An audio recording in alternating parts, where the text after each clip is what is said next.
fiery horse with the speed of light, a cloud of dust, and a hearty hi-yo Silver, the Lone Ranger.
With his faithful Indian companion Tonto, the daring and resourceful masked rider of the plains led the fight for law and order in the early western United States. Nowhere in the pages of history can one find a greater champion of justice. Return with us now to those thrilling days of yesteryear. From out of the past come the thundering hoofbeats of the great horse Silver. The Lone Ranger rides again. Come on, Silver! Let's go, big fellow! Hail, Silver! Away!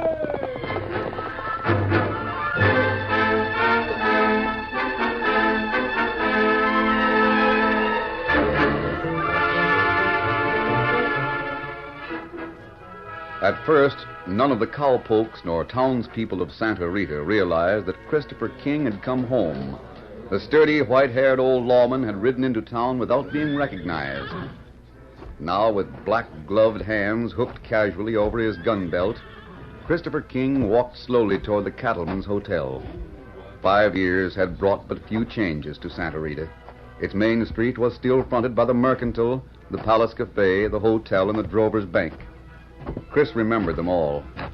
He remembered, too, a night 5 years before when he had faced a desperate outlaw on this same street.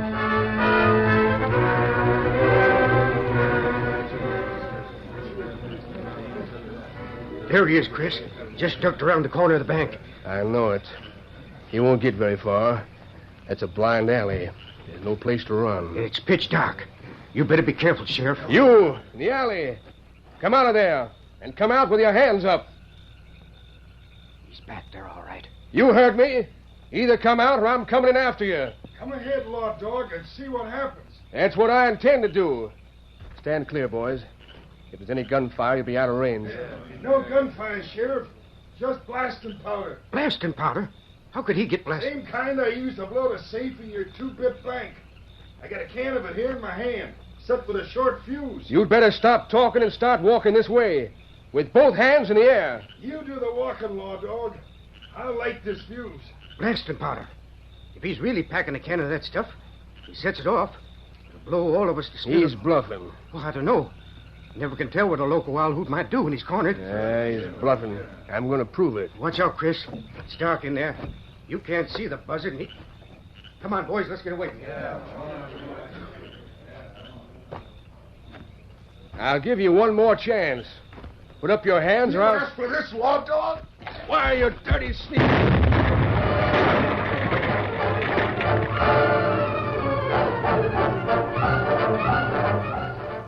The explosion had meant instant death for the desperate outlaw and painful injuries for Sheriff King. But he hadn't lost consciousness. Perhaps that was the reason he slipped away from the excited crowd a few moments later and hurried to a doctor in a nearby town. That was the last time the citizens of Santa Rita had seen Christopher King. They knew nothing of his visit to an expert woodcarver in a large eastern city a few months later. I've done the best I could, Mr. King. I hope the work's satisfactory. Seemed first rate to me. And I'm obliged for all your time and trouble. Oh, don't mention it. You've more than paid for that. And besides, I enjoyed the job. I don't think anything like this has ever been done before. Maybe not. I know it hasn't back home. Where's home? Santa Rita, Texas. Is that where you're going now? Not right away. But I'll drift back to Santa Rita someday. Take a good long rest.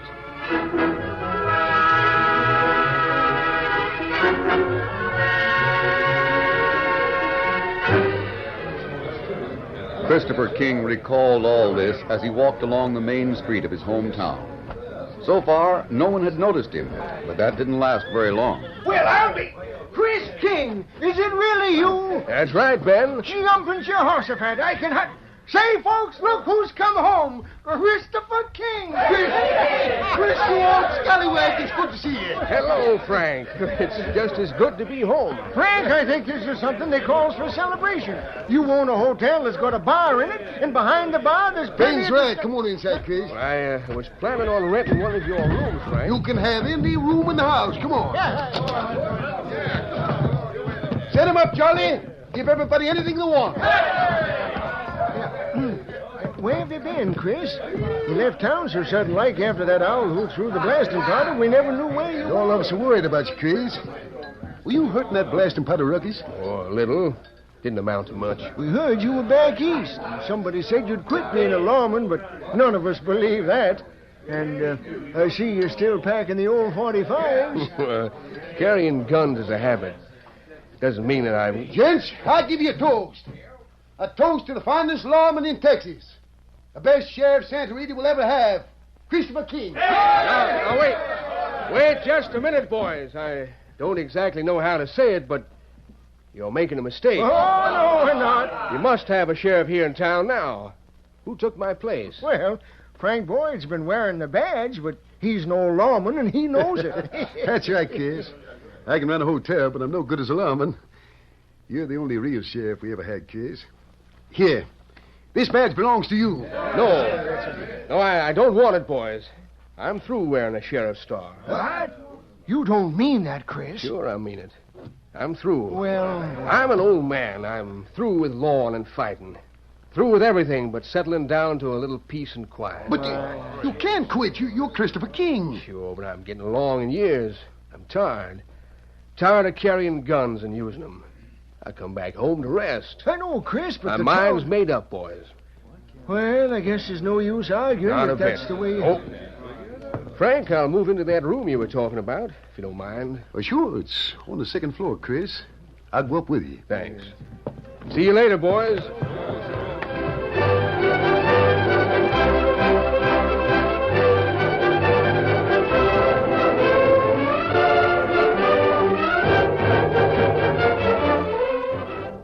Not far from Santa Rita, in a trailside camp, the Lone Ranger waited for Tonto to return from town. Oh, fella.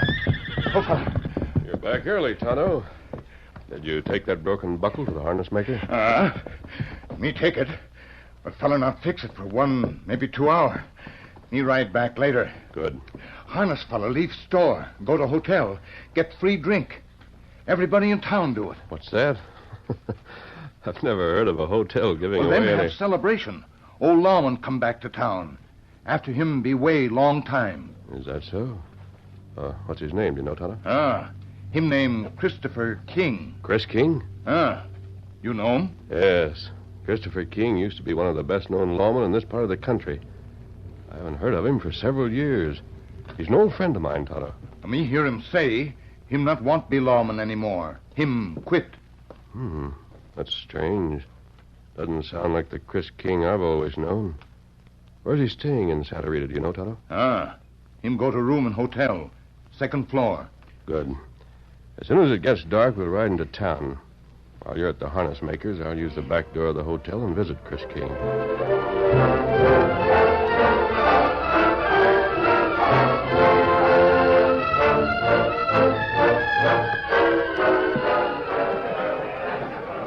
In the Palace Cafe on Santa Rita's main street, Buck Harris, the owner, questioned a small, hard-faced man who walked with a distinct limp. All right, Crip, what's the score? My leg's bothering me today. Always does that. There's only one thing bothering me. Did you line up the men? Sure, Buck.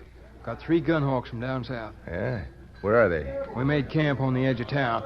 I had to walk all the way in on foot. That's the reason my leg's bothering me so forget your much. leg. Now, listen, here's the layout. Regular stage pulls in right after sundown. It's carrying $10,000 in gold, consigned to the drover's bank. All right. What do you want me and the boys to... Shut up. I said listen. Ben Tinker, the cashier, will sign for the shipment and take it inside the bank. You and the gunnies will be waiting across the street. I see. As soon as Tinker gets the gold, we start blasting. No. I want some commotion on this side of the street. Right in front of the harness shop will be a good place.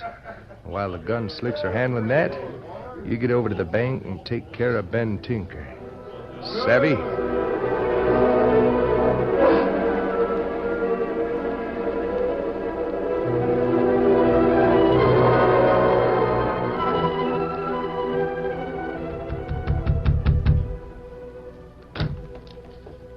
Who is it?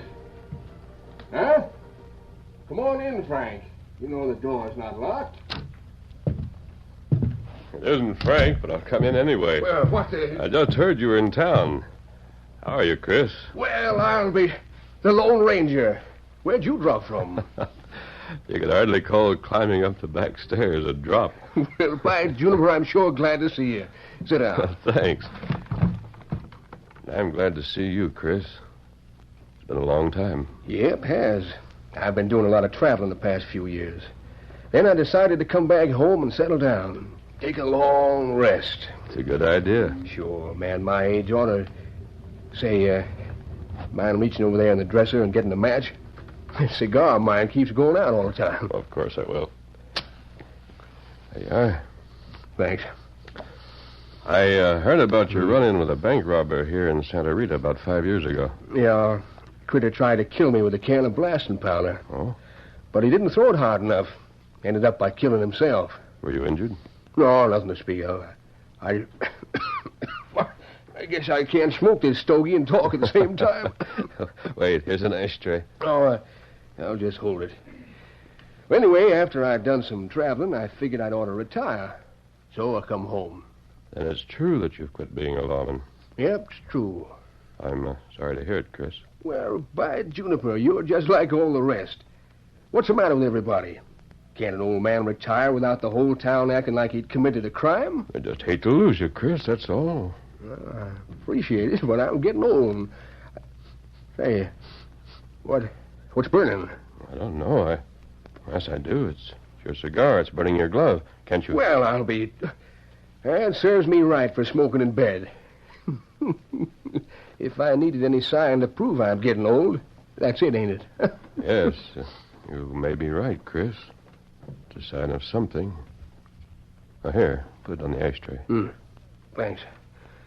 Well, like I was saying, an old codger like me's got no business trying to And what's that? It's gunfire. Must be a few drunken cowpokes letting off steam. Sounds more serious than that. Wait, I'll raise the window. Where's it coming from? Out of that building next to the Mercantile. Let me see. Well, that's a harness shop. There's no reason for... You're right. And Tonto's down there. Tonto? You mean the engine part of yours who That's used right. to... He's right in the line of fire. I'll see you later, Chris.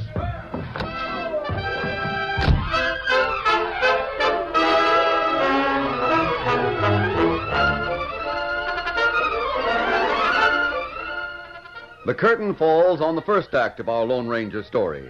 Before the next exciting scenes, please permit us to pause for just a few moments.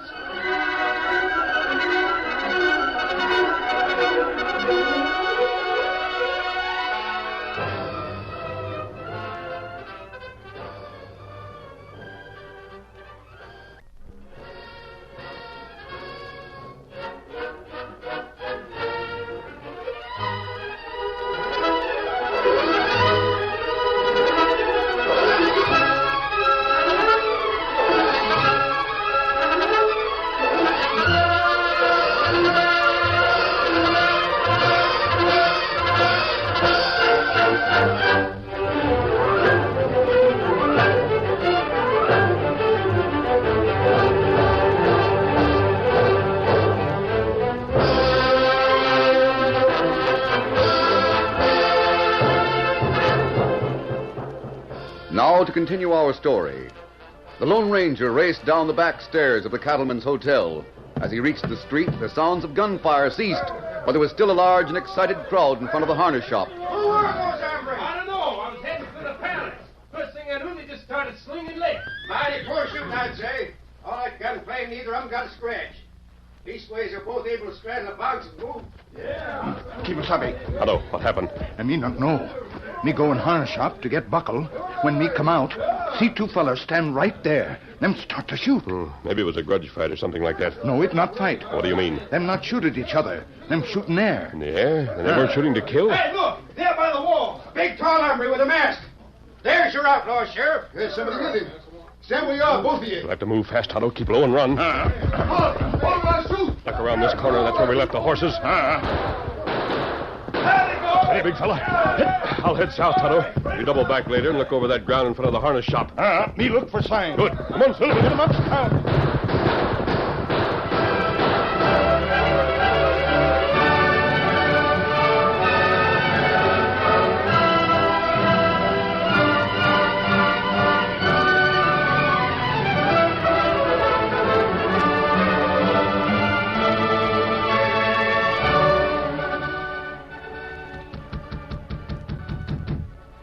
Come in. Oh, Frank. I've been waiting up, sort of hoping you'd drop in. I've had a pretty busy night, Case. I guess you heard about it. I heard the shooting, and somebody yelling that the bank had been robbed. Yeah, the shooting was just noise to cover up the robbery and the killing. Killing? Who? Ben Tinker. He was the cashier at the bank. Yeah, I know, but...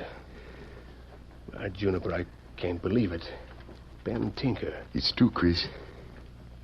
Any trace who did it? Nope. I thought I was on the trail, but I lost it a few miles south of here. I guess I was wrong, unless you can explain. Me? How can The I... hombre I was trailing was tall, wore a black mask, and rode a white horse. Yeah? And like I said, I lost him, so me and the boys came back. Then, just a few minutes ago, I was sitting alone in my office over in the courthouse when who should walk in but that same gent. What'd he say? Well, I reached for my gun, but he had the drop on me. Then he began to talk. Some of the things he said kind of made sense. What were they? Well, he gave me this poker chip from the Palace Cafe. He said it was found by the side door of the bank. And could have been dropped by whoever killed Ben Tinker. Then he told me about some boot prints. One of them deeper than the other. They could have been made by a critter with a crippled leg. Yeah, that's right. You know anybody who fits that description, Frank? Why should I believe that masked hombre?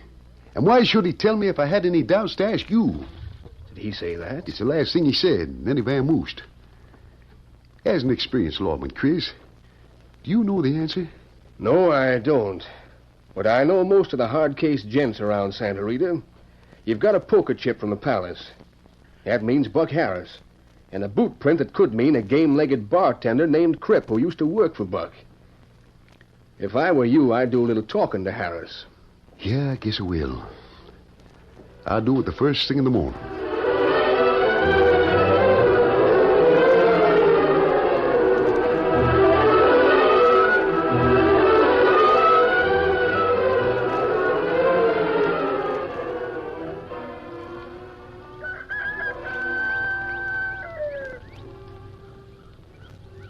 Otto, I did a lot of thinking last night about that bank robbery, the murder, and Christopher King. Ah. I'd like to talk to Chris again. I'd rather not ride into Santa Rita in the daylight. Now, here, I've written a note. I want you to take it to Chris for me. Ah. Me do it now. Here, Scout.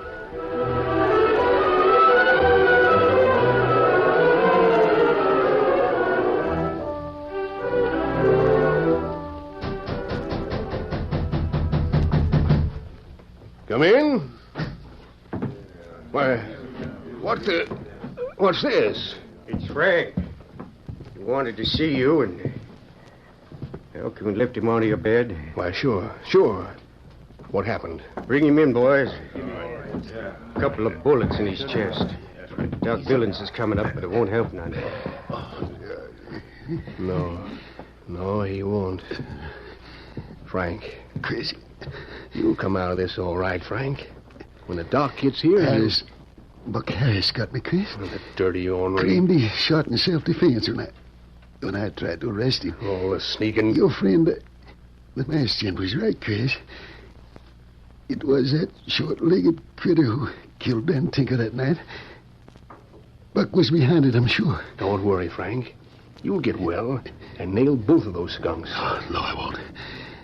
My number's up, Chris. Ask the boys to bring me up here because... So I could ask you to take over the job that's really yours, Chris. I don't know, Frank. If you won't do it for me, do it for the town, for Santa Rita, won't you, Chris?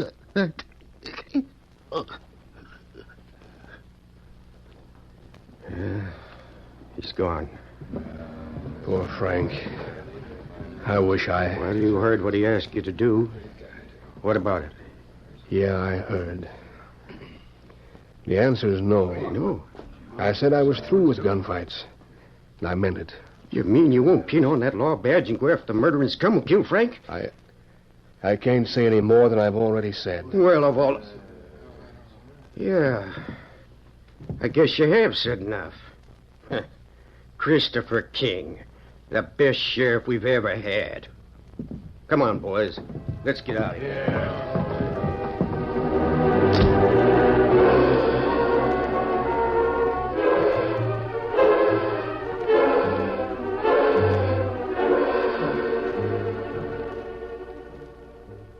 No one in Santa Rita knew of the stabbing pain that went through Christopher King's heart as he stood beside the body of his dead friend.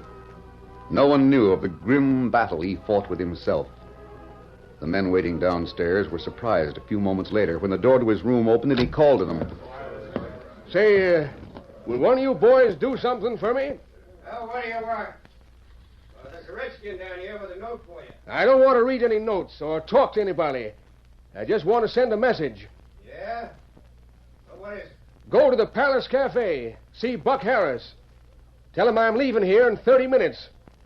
Tell him he'd better be on the street and be packing guns. Because I'm going to kill him.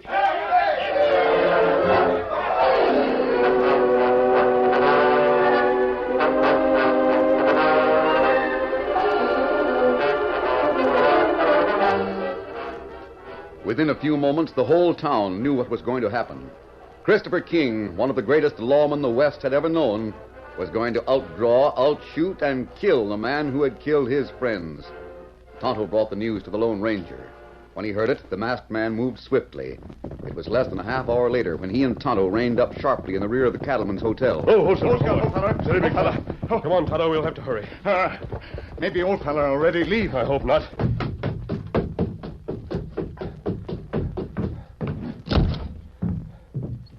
Him not here. He's gone. Kimasabi, look. See him walk down middle of the street now.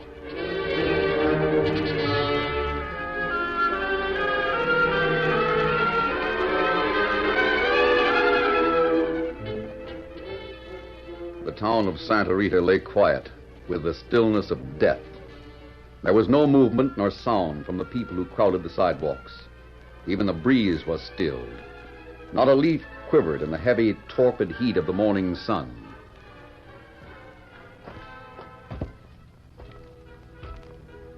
Christopher King walked slowly down the center of a street.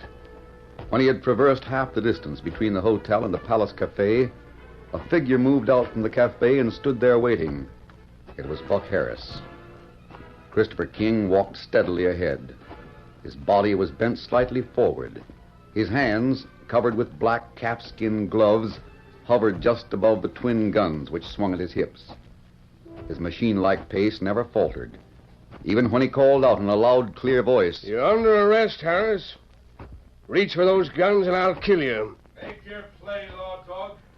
I'm ready for you. The silence around the stalking figure deepened. Sidewalks and doorways on both sides of the street were crammed with wide-eyed people, but not a sound was heard. Time stood still as the deadly march went on. Eyes alone followed Christopher King. Eyes that stared in fascination or clouded with helpless fear. Now the space between the two men was closing slowly, closing with the finality of a steel vise. Buck Harris reached for his gun and eared back the hammer. Kemosabe, Crook out there. Him going to shoot. No, you won't, Tonto. I'm going to stop him.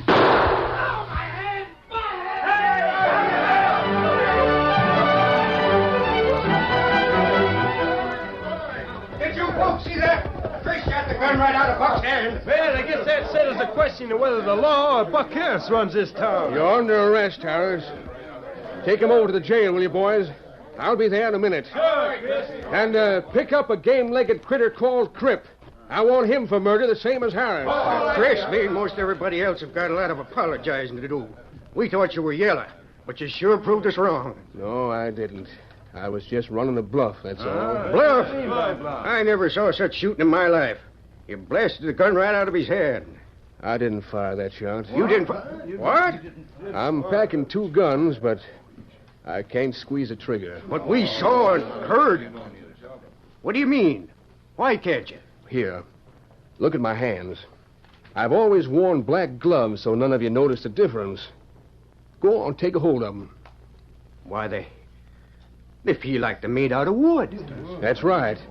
They're both artificial hands. Yep, a wood carver made them for me back east. You see, that explosion 5 years ago, well, I was ashamed. I didn't want any sympathy, so I stayed away. Then I got homesick. But a lawman without hands is no good. Just the best in the world, that's all. If his name is Christopher King. Yeah, that's right. Well, thanks. I still can't figure how, if you didn't fire that shot, Chris, who did? It's a miracle, that's what it was. Yep, in a way it was. And I just now realized how it happened. The miracle's got another name. What do you mean, Chris? The Lone Ranger.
The story you have just heard is a copyrighted feature of the Lone Ranger Incorporated.